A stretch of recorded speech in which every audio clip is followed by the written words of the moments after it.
Hello, everybody, and welcome to our talk today. We'll be talking about low-code Apache Airflow. And we talked about low-code Apache Spark yesterday. Let us first start with our introductions. I'm Raj. I'm the founder of Prophecy.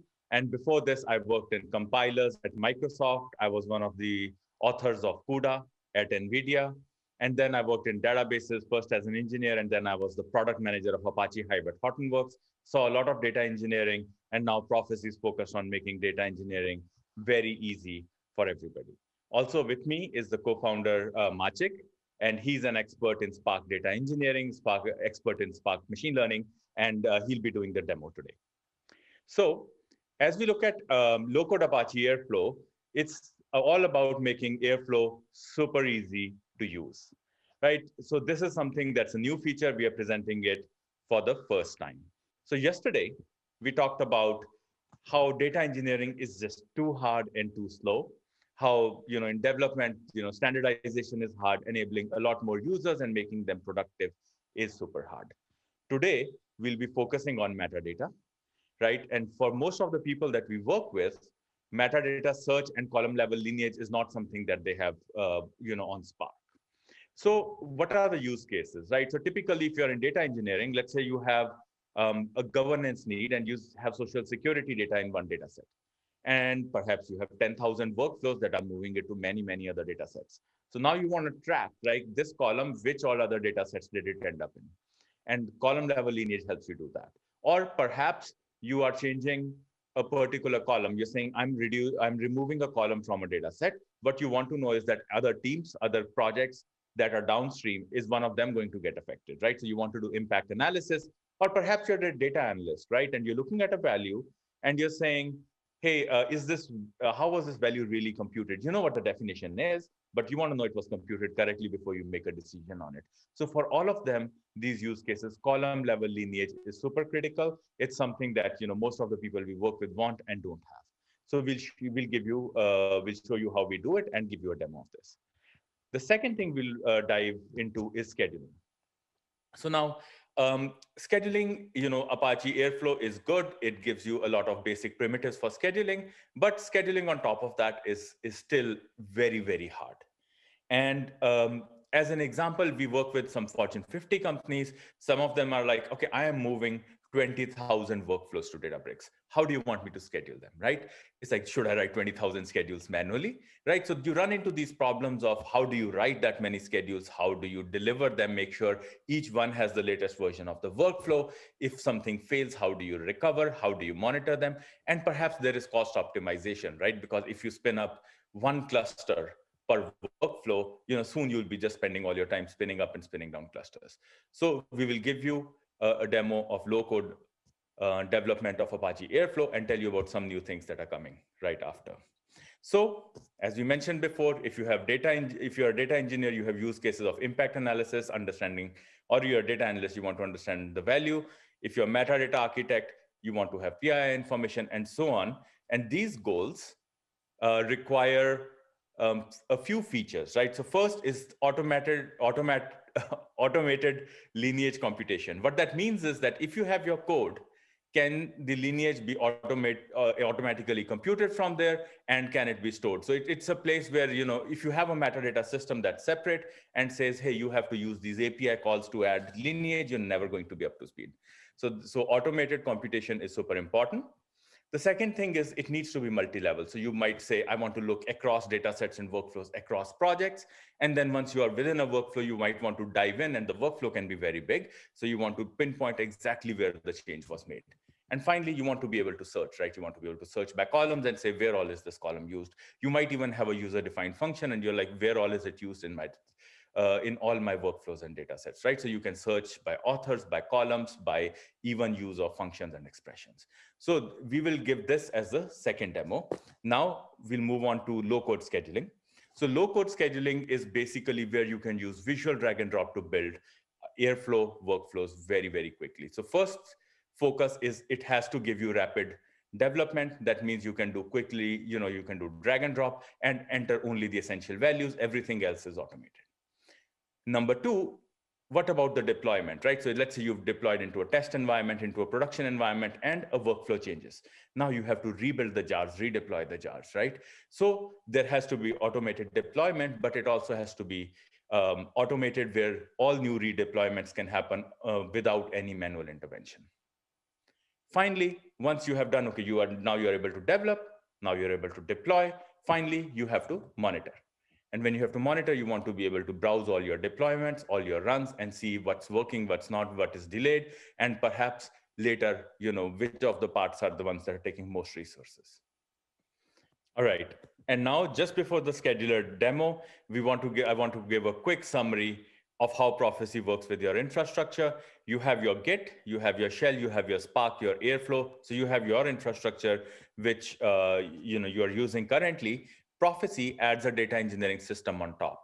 Of course, you're getting the low-code Spark development, but the code is, and the test, the lineage, everything is going on Git. Now, we talked about this yesterday. We showed you a demo. Today, we are focusing on Visual Airflow Editor, right? So you have a low-code Airflow Editor where you can similarly use drag and drop to create Airflow schedules.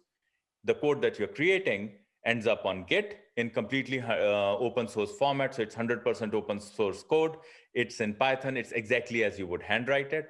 The other thing we provide is you can just connect to an Airflow cluster and interactively run and see the Airflow schedule running live. You can see the logs as it moves from step to step, something you cannot do with Airflow, without Prophecy. So we'll show you a demo of that.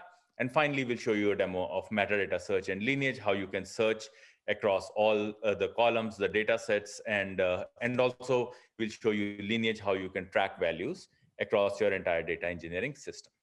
Now, the one thing that we also showed you yesterday is Gem Builder, which means that for Spark workflows, you can use the standard library, which is what we provide as the built-in gems, but then you can build your own.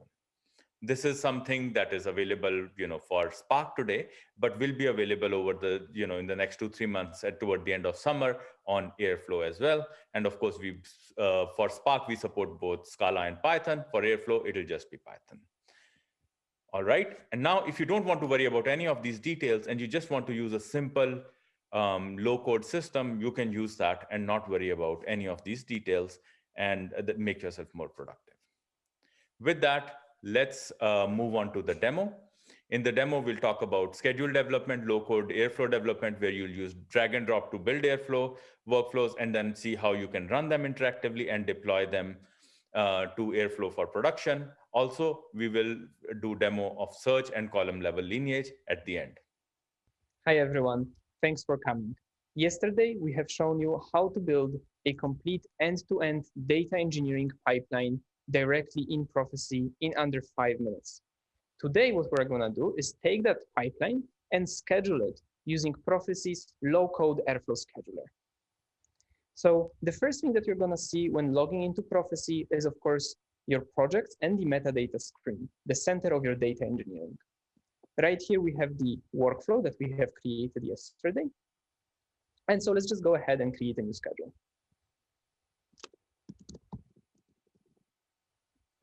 Okay, let's create our schedule.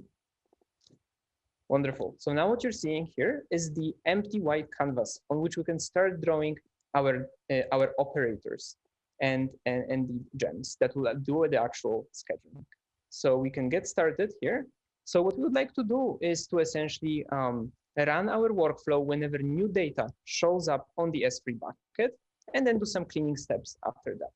If I go to the S3 bucket that I have prepared previously, essentially I have our source data directory right here, and the target data directory, both of them empty right now. So let's get started by dragging our sensor gem. This will be essentially continuously checking our S3 bucket for whether the new data has appeared there. Let's just choose the S3 location, paste in some connection details, and make sure that our sensor keeps continuously checking that S3 bucket as frequently as possible.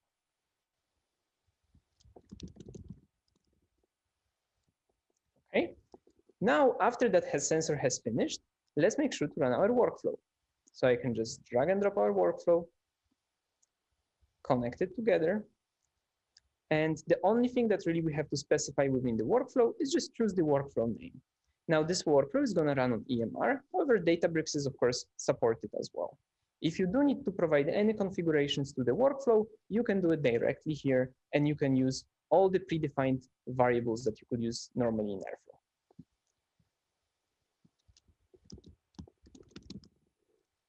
Perfect. After running this Spark workflow, what I would like to do is do some cleanup steps to make sure our S3 bucket is empty. So let's drag and drop our script component, which will just execute a simple Python script that will clean up the S3 bucket. This is the snippet that I'm going to use. It's just going to open up that directory, filter through all the files, and delete all of it. Okay. Now, after all of that has been done, what I would like to receive is an email notification telling me that the workflow has succeeded. So let's just drag and drop our email gem.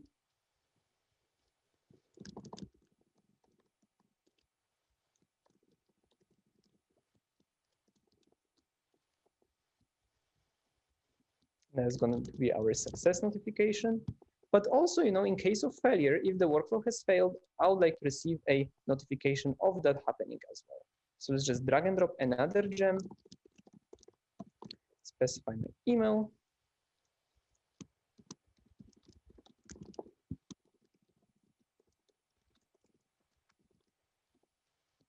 And that's going to be our failure email.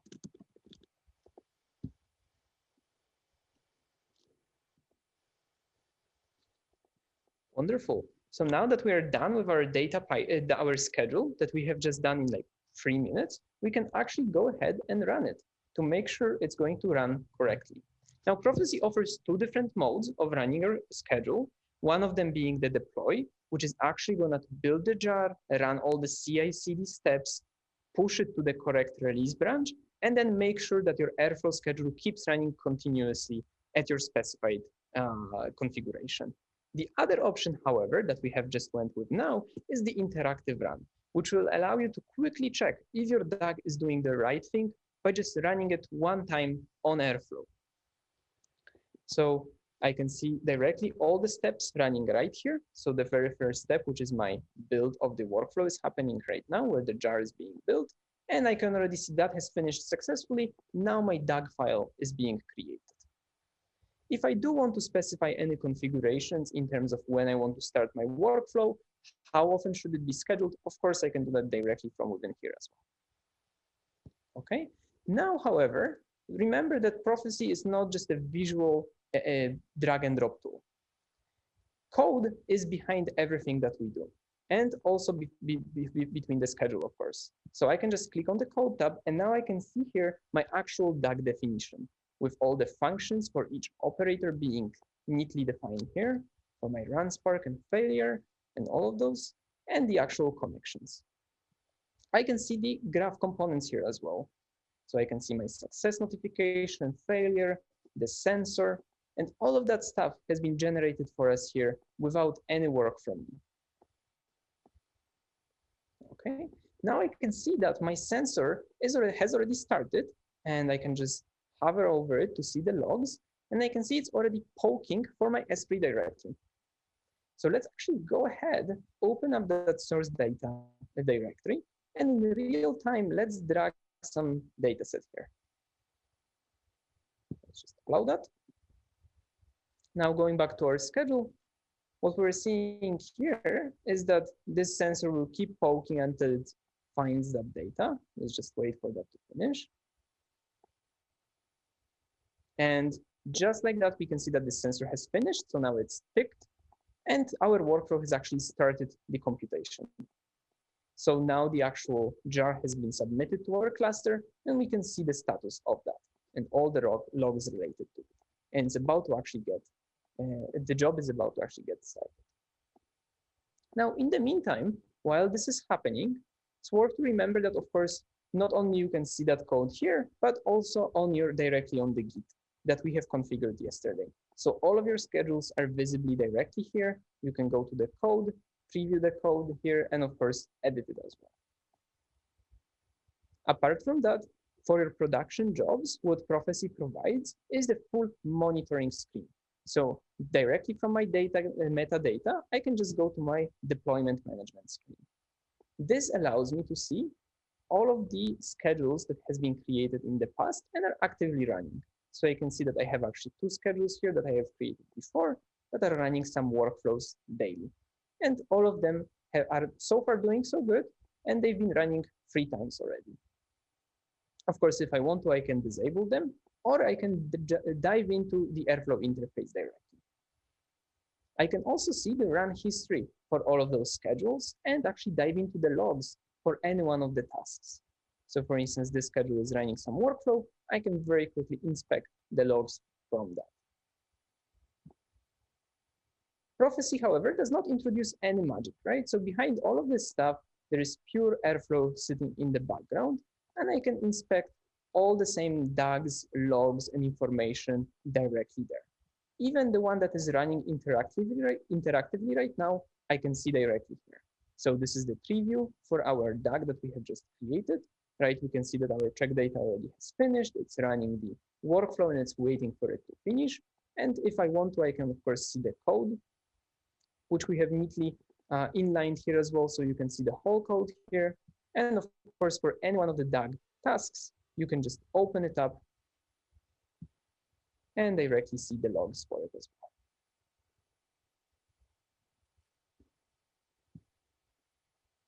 So that allows you essentially to do your data engineering as you were doing normally in Airflow. If you were using it, you can just start using now Prophecy and become much more productive in actually building those DAGs. Now, our Airflow job here is about to get finished. So we can see that already the workflow keeps running. It should finish soon.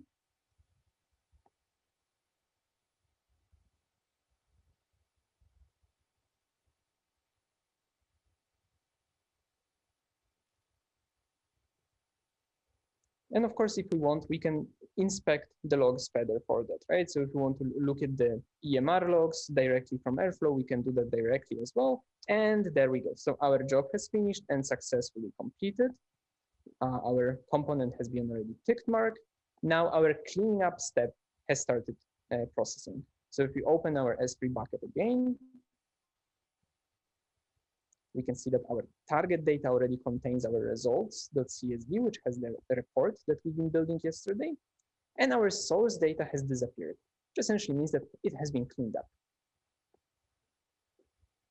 Okay, and the last step has finished as well. So now I should have received also a notification. So let's just go back to my Gmail.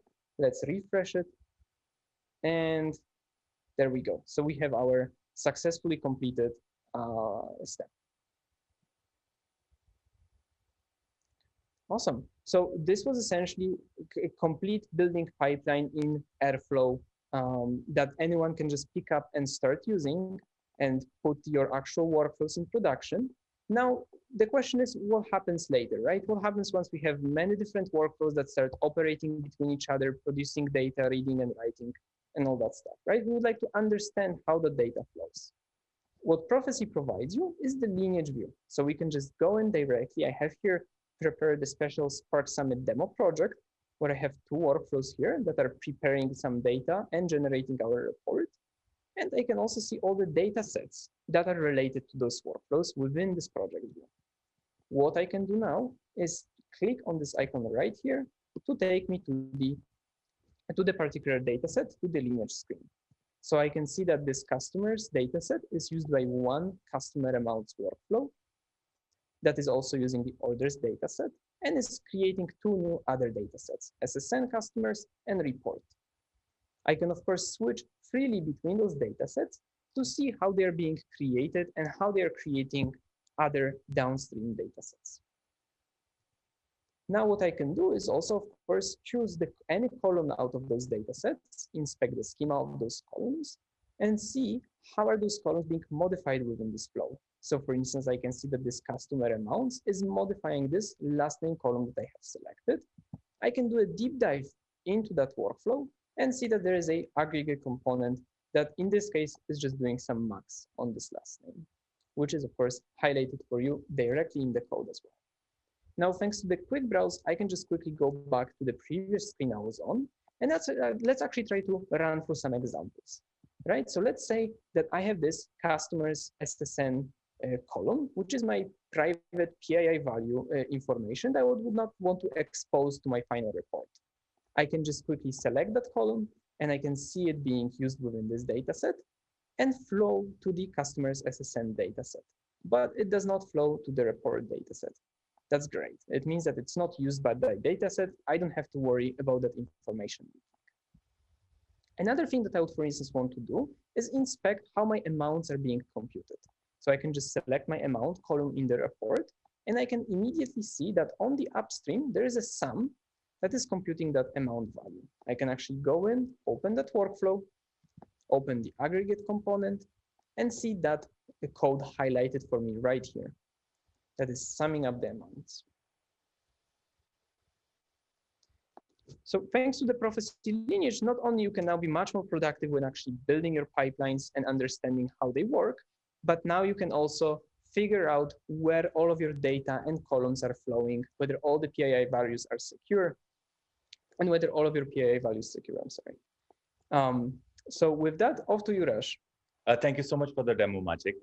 All right, so we saw how easy it is to do entire low-code data engineering with Prophecy, right? You saw low-code development of Spark workflows. Now you've seen low-code development of Airflow workflows and also for metadata.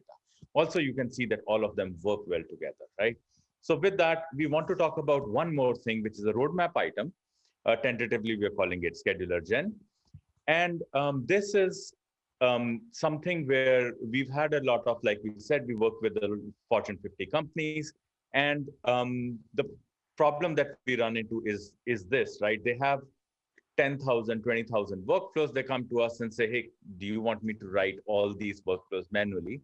And you already know what data sets each of the workflow is reading, what each one of them is writing, and so on. Why do I need to tell this information again? And what about cost management, etc.? So what we are working on is that, of course, from the workflow, since we have Lineage, we can extract the plan, right? The plan that you see in the middle has data sets, which is being read by a workflow, then that writes a data set, the next workflow picks it up, and so on. So you can see all your workflows in one place. Now, once you do it, right, you cannot spin up one new cluster per workflow. You're going to spend a lot of money just spinning up and spinning down clusters. So now what we can do is we can be very smart and segment them and say that, and here you can see, the purple ones, the green ones, that we've created 3 different segments. And in one segment, all the workflows are going to run on a single cluster. When creating these segments, we are going to consider the size of the cluster, the amount of time taken, and making sure that we meet any SLAs that are possible, that we need to meet, right? So now, once you do that, once you've done these segments, from these segments, we can generate Airflow schedules, which says, run segment 1, run segment 2. Of course, if something in segment 1 or segment 2 fails, you have to be able to restart from the middle. So there's complexity there. Of course, you also need to have all the different workflows packaged into a single binary to be able to run on a single job cluster. So this is something that we are actively working on. If you want to, we're looking for design partners. We have one. We are looking for some more. So if you want to try this and make sure that this works for you, come talk to us. We'll work with you, make sure that we can, over the next 3 to 5 months, build this with you and make sure it works for you. So with that, as a summary, again, Prophecy provides low-code data engineering, which makes it super easy. Each one of the pieces works very well with each other. It makes the users very productive on Spark, on Delta, and also on Airflow. And the code that you generate is standardized and standardized on the standards you want, not just what we provide. And you can be agile, use Git, CI/CD, and all the modern software engineering practices. And finally, as I said, the complete solution means that you are not stitching together your own solution from the parts, but get a full product. With that, we are really happy to take questions now.